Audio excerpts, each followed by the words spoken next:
Balenciaga files a lawsuit. Does it matter? Does it mean anything? Is this sort of just a token lawsuit to get the eyeballs off of them? How could you guys do something like this? Oh, don't worry. We're suing the people who were behind it. Well, we'll see. Of course, this all comes about because of these photographs, and you can see the photographs everywhere, and a lot of people have analyzed these things, and I don't want to beat it up because it is too disgusting for us to get into, really. But it is a gross photo. They've got these photos of these children who are like in these bondage rooms, and they're sort of set up as like stages. They're all over the internet, and everybody has talked about them to death. If you want to go see them, of course, you can go and do that and dig in and unpack them. People are analyzing all the different things. It's pretty horrendous. The point is, this is a designer brand. Now, I'm not a real big designer person, right? I don't know much about it, but evidently it's a big one, right? Kim Kardashian's involved in it. Other people were involved in it. It's sort of one of the premier brands, and all of the local, all of the usual suspects you would expect are involved in one way, shape, or form. So after those advertisements came out, after these photographs were used to sell these teddy bears or whatever, right? You take a look at the teddy bear.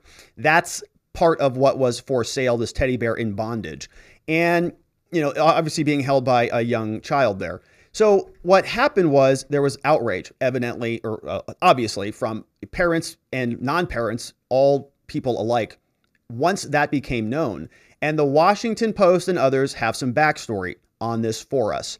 Now, the first thing that caught me from this headline was from Maria Luisa Paul. She wrote this article on November 28th, and she says that this is just a teddy bear backlash, right? That's it. It's sort of minimizing what we're looking at, saying after the teddy bear backlash. And that's really not what people are upset about. People aren't upset about a teddy bear in bondage gear. People are upset about a child holding a teddy bear in bondage gear in what looks like a room that is set up for some disgusting stuff. So whatever it is, right? It's not a teddy bear backlash. Nobody's really upset about the teddy bear.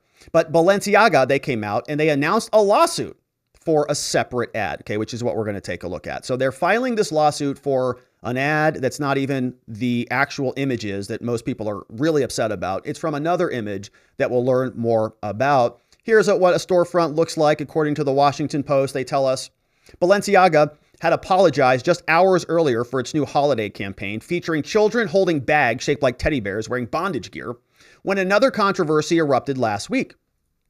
That led the luxury fashion house to issue its second apology in a day after a Supreme Court decision on CP was spotted in an earlier ad. Okay, we're going to take a look at this Supreme Court decision because it popped up in this ad. It's the subject of this big lawsuit. A printout of the 2008 case, United States versus Williams. I've got the head note we're going to look at, or the syllabus, and we're going to look at that along with the actual filing from Balenciaga. That ruled on the constitutionality of a law that prohibited the pandering of child stuff.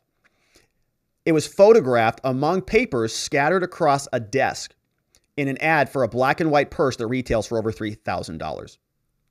Balenciaga is going to take action now against the production company North Six and set designer Nicholas Day Hardin or something for its spring 2023 campaign. Fashion house alleged that inexplicable acts and omissions, and we're going to read the lawsuit, so we'll save it for that. But the image was on their website. It was shot in July. It showcased the hourglass handbag, a Balenciaga and Adidas mashup featuring a sporting brand's famous white stripes against black leather. Printout of the Supreme Court decision spills out of a manila folder beneath the bag in the advertisement. And I think I actually clipped that for us. Let's see if I save that anywhere. I think I have that in one of these photos. Yeah, so that's the one of the child. Here's another one. I blurred her face out on that one. I blanked that out. But yeah, pretty bad, right? That was the article. And I thought I had a picture of the bag, but maybe I didn't get a picture of the bag. Anyways, we'll take a look at the lawsuit, but the bag is, what the bag is, and it's got the reference to the case. The case, of course, we're going to look at. The ad became the second ad that was pulled by Balenciaga. They came out and they said, "We strongly condemn the abuse of children in any form." And they had a separate statement from others. The photographer is named Gabrielle Galiberte, National Geographic. And they removed their ads. He said, "I was only and solely requested to light the scene and take the shots according to my style. As usual, the direction of the campaign and the choice of the objects are not in the hands of the photographer, right? So everybody's pointing their fingers at each other. Okay, everybody's in the room giggling and cackling like monsters while they've got these kids up there on the couches. And now they're all pointing their fingers at each other, right? The edgy fashion house has gained reputation for almost an anti-fashion brand. Gonzalez said, the Simpsons Crocs earlier is okay, $1,500 leather crutch. All right, you get the gist of it. Now, that is all the background. We're asking ourselves whether this is sort of an isolated incident or not. There is some evidence that it is not. Balenciaga evidently nuked their entire Twitter account. So apparently everything on here, all their posts, reels, everything just deleted, gone. They said, nope, that's enough of that for us. People on Twitter are also identifying this person. Okay, we're asking ourselves if this is like an isolated incident or not, if this is like a couple bad ads, bad things or not. People pointed to this woman. Her name is Lada Volkova, and they actually went through her Twitter account. And on there's all sorts of pretty horrendous things. The person who did the background on this is Jake Shields. And also I blacked out, some of this stuff here, but they've got people sort of, connected together, very weird, stuff going on. He also had, photos of kids. Like none of it is like, they're not naked or anything. They're just very strange. Here's another one with the teddy bear in sort of bondage, right? Very, very strange stuff. Now, evidently this person is, a very high up designer who is in these sets, right? Designs these things. And so people are saying this stuff is a lot deeper than just those photographs, right? It's not, oh gosh, we hired a bad photographer. No, it's sort of interwoven into the culture, and all of these people, right, are posting that stuff on Instagram. Those photos that I had to blank out, right? Don't even feel comfortable showing them here. She's posting them on Instagram. All right. And so she deleted all of those as well. Now, there is a lawsuit that's being filed. So Balenciaga is suing some of those people, right? Suing one, like somebody like Lada or somebody like this set designer. And they're referencing the problem with the set is that this case, US versus Williams, was inserted in there, right? You probably saw the photo of it. And we're going to go through that in a minute. But first, let's check in with our friends over at Goldco, because we all know you've got to get your gold. If you have an IRA, a 401k, or a savings account, man, things are scary out there. The Biden administration has already printed more money in the past 2 years than the previous 100 years combined. National debt hit a record $30 trillion. Inflation is the highest we've seen since 1982. It's only a matter of time before the house of cards comes crashing down. If you have a retirement savings, your money could be at serious risk. Talk to my friends. They're at Goldco. See how you can protect your retirement with gold and silver before it's too late. Go to robertlikesgold.com. They'll give you $10,000 or more in free silver when you open up a qualifying account. That's robertlikesgold.com. Goldco's a Better Business Bureau rated A+ business, and they're good friends of the show. Thank you for supporting Goldco. All right. And so we know sort of the people that we're dealing with. We've got a lot of these people posting weird stuff on the internet. They're setting up these shoots. I don't know where the parents of these kids are or all the people who are creating these products or approving it, but I would imagine there's an entire assembly line of people who are involved in the production. And let's see what this lawsuit claims. All right. So we'll pull this one open. Balenciaga sues North 6 Inc., Nicholas Day Hardin, and the LLC for the Hardins. This is taking place in the Supreme Court of the United States the Supreme Court of the state of New York, not the Supreme Court of the United States. And it says to the above named defendants, this is your summons. Now, my understanding is that the formal complaint is still to come. This is the only document that hit the docket as of Friday. To the above named defendants, which is the photographer, or actually it's the production company. They'll tell us who it is, but here it is. You are hereby summoned to appear in this action within 20 days of the service of this summons okay, all of these are just service rules. If you don't show up, there's going to be penalties, okay? If after service, before the summons, after the summons, if you don't respond to this, we're asking for what's called a default judgment, meaning if you don't show up, you lose by default, right? Same thing happens in a traffic ticket. You get a ticket, you don't show up to contest it, you lose by default. It's called a default judgment. Same thing here. We're suing you for $25 million. You don't show up, guess what? You're going to lose by default. $25 million, they say, is just and proper. They say, please take notice that this is the nature of the action. Luxury fashion house Balenciaga brings this action against North 6 Inc. and its agent, set designer Nicolas Desjardins, to seek redress for extensive damages defendants caused, which is the Nicolas company, with the advertising campaign that Balenciaga hired them to produce. Upon information and belief, this means the Balenciaga team, says that the defendants, the ad agency, without Balenciaga's knowledge or authorization, they included certain documents in the campaign. That's the case that we're going to take a look at next. Photographs, including an excerpt from a court decision upholding a criminal prohibition against CP. Supreme Court case. Balenciaga believes that the ad company and their inexplicable acts and omissions were malevolent, or at the very least, extraordinarily reckless. And as a result of their misconduct, members of the public, including the news media, they falsely and horrifically associated Balenciaga with repulsive and deeply disturbing subject of the court's decision. Yeah, it's not just the image, though, or it's not just the image of... let's see if we can grab this photo real fast. I thought I grabbed it, but evidently I did not. Here it is.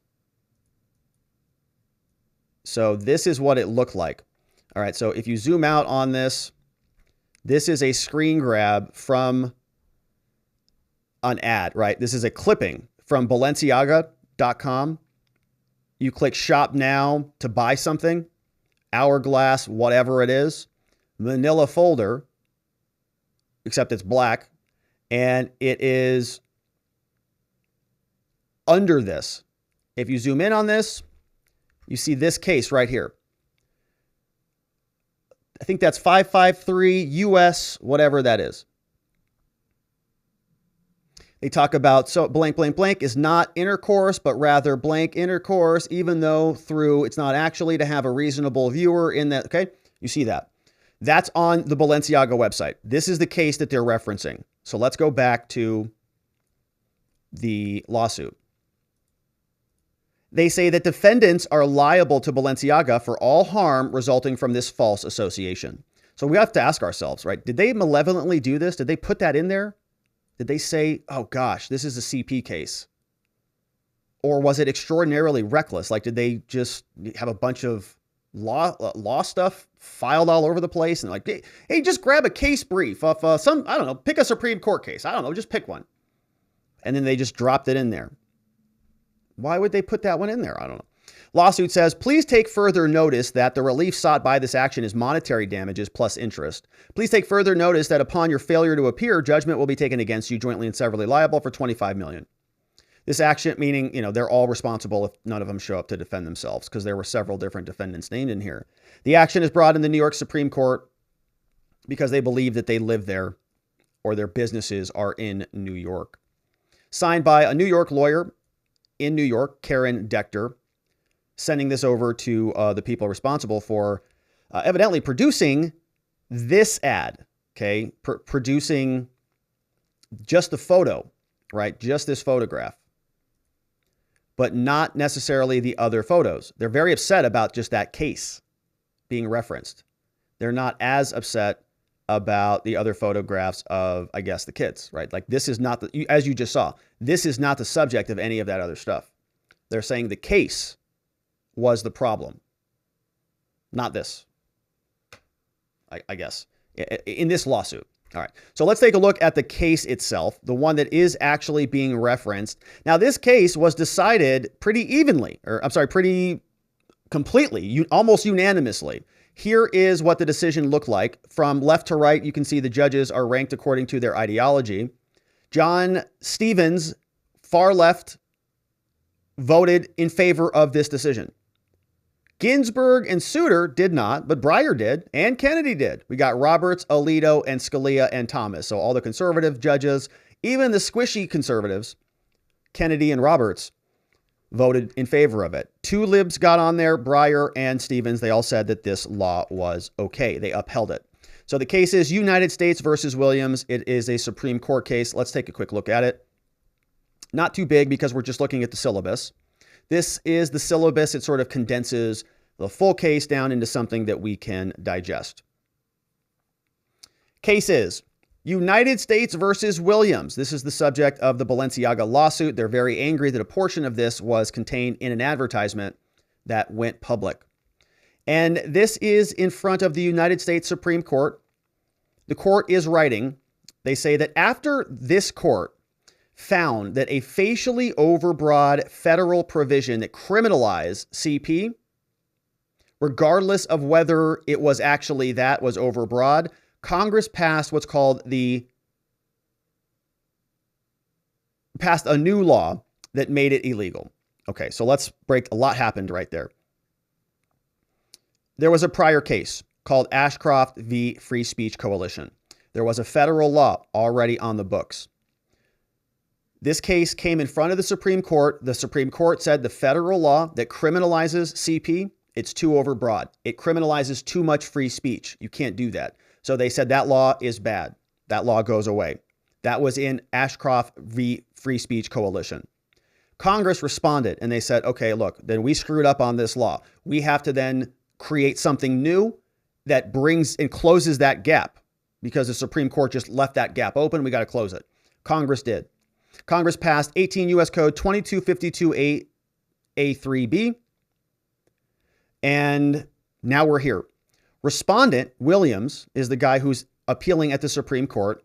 He pled guilty to this offense and others, but he reserved the right to challenge pandering. Okay, so all sorts of other crimes. He says, yeah, but pandering, I don't want to be convicted of that because it abridges my free speech. And I've got precedent to show you this, right? Ashcroft versus Free Speech Coalition, which criminalized another law, or that other law was overly broad. It was prohibiting some free speech.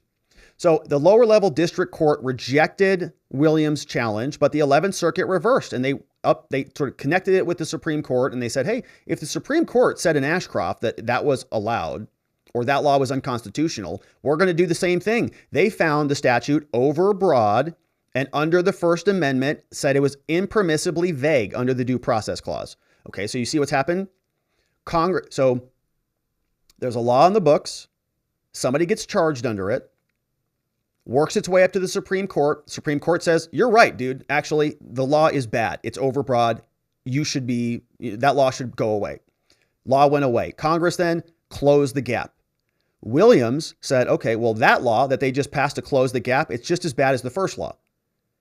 And the 11th Circuit agreed with him. They said, well, the Supreme Court said that the other law was sort of bad, so we think it's probably going to be like that one, and so we're just going to follow that rule. So it goes up to the Supreme Court again. Now, the law is held from the United States Supreme Court is not overbroad under the First Amendment. It was the first time, but not this time. Why? Supreme Court says a statute is facially invalid if it prohibits a substantial amount of protected speech, something we talk a lot about here. If it prohibits a big chunk of speech, it's just facially invalid. Don't even have to talk about it. If we just say, you're not allowed to say your opinion on abortion anymore. Well, that's a pretty big limitation on protected speech, on speech. So we're just going to say it's facially invalid. Don't even need to talk about it anymore. Now, this law, Section 2252, generally prohibits offers to provide and request to obtain CP. Okay, provide and request to obtain. That's speech, isn't it? It targets not the underlying material, but the speech. It's the request. But the collateral speech introducing such material into the distribution network. So it sounds like this might be a free speech problem.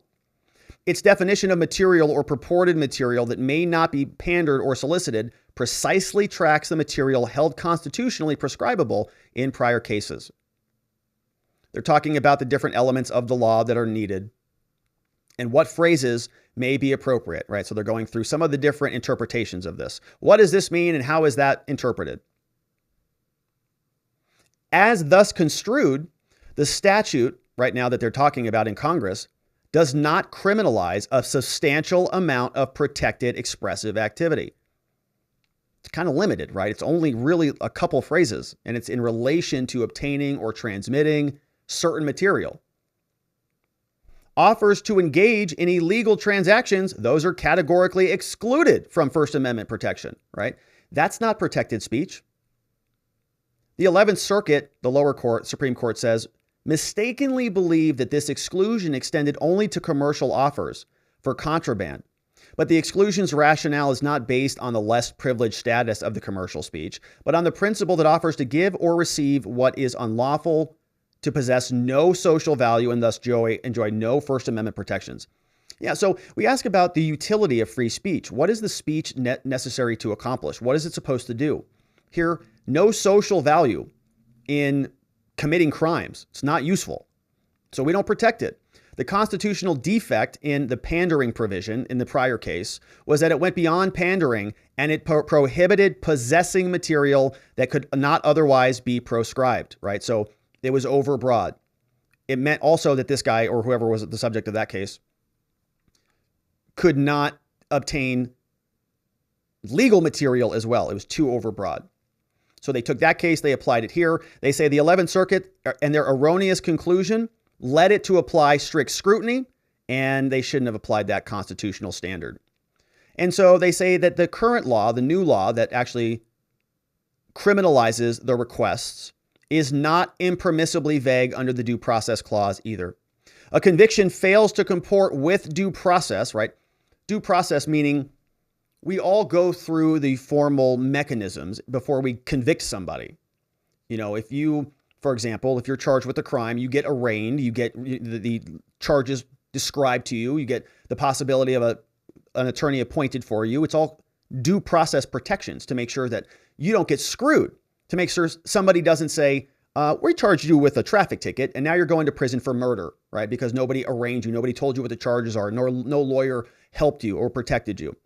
It's making sure that everybody gets a fair shake.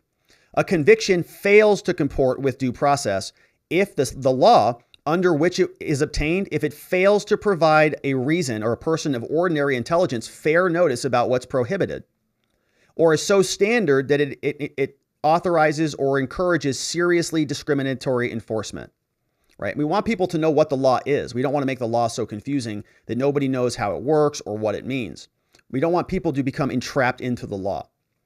In the First Amendment context, plaintiffs can argue that a statute is overbroad because it is unclear whether it regulates free speech or a substantial amount of it. The 11th Circuit said that it was vague because it's kind of standardless, right? They took issue with this phrase, in a manner that reflects the belief and in a manner that is intended to cause another to believe. They say it's too vague. The transfer of these materials. Somebody says, hey, I've got this really, bad problematic material. I'd like to transfer it to you. Well, how did they transfer it? You're trying to explain this to a jury. Well, he transferred it in a manner that reflects the belief. What the heck does that mean? Reflects what belief? And in a manner, they say it's too vague. It's, the public has no objective measure. But the Supreme Court says, well, okay. But what really renders a statute vague is not the possibility that it might be difficult to determine what happened with it, but rather the indeterminacy of what that fact is. And there is no such indeterminacy here. The statute's requirements are clear questions of fact. Is it something the jurors can conclude, in other words? It may be difficult, in some cases, to determine whether the requirements have been met, but courts and juries every day pass upon the reasonable import of a defendant's statement to know about the knowledge, belief, and intent, right? So they're saying that we've done this before. We know how this works. Not all that complicated. The law says what the law says. It is not a violation of due process. It's not unconstitutionally vague. It's not something that is overbroad and criminalizing too much free speech. So the law is valid.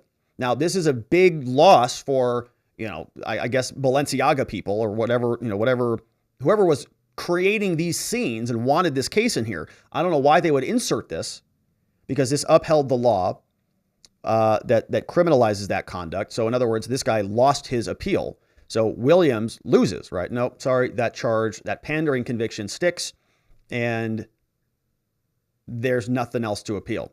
The law was perfectly valid. So that's the case that was referenced. Now, it's a lawsuit from Balenciaga against, sort of like one entity, and it's only kind of for one issue. It's only for that case. It's not really talking about or on point about all of these other, problematic things that have been happening, including some of the other people they hire, like Lada Volkova and her deleted Instagram pictures.